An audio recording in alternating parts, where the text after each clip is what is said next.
यार मैं खुद पी लूंगा, मैं इतना भी कुकुड़ नहीं हुआ हूँ। तुम और तुम्हारे मजाक। चलो पियो मेरे सामने, पियो। पी लूंगा यार। अम्मा ठीक कहती थी कि ये लड़की तुम्हारा बहुत ख्याल रखेगी। माँ का रिश्ता ना बहुत बुलंद होता है। हम्म।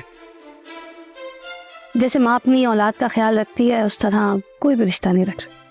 हाँ, मगर मुझे भी अम्मा ने एक बात कही थी। क्या?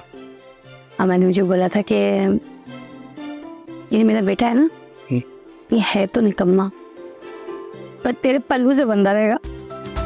अच्छा फिर तुम्हें ऐसा क्यों लगा कि माही मुझे तुम्हारे पल्लू से खोल लेगी? कहा ना, अम्मा जी ने जो कहा था कि तुम निकम्मे हो, तो तुम्हारे ऐसे निकम्मे बनने की वजह से मुझे डर लगा था। एक तो मुझे ये समझ नहीं आ रही कि मैं निकम्मा कहाँ से हूँ। तो निकम्मे को निकम्मा नहीं कहेंगे तो और क्या कहेंगे?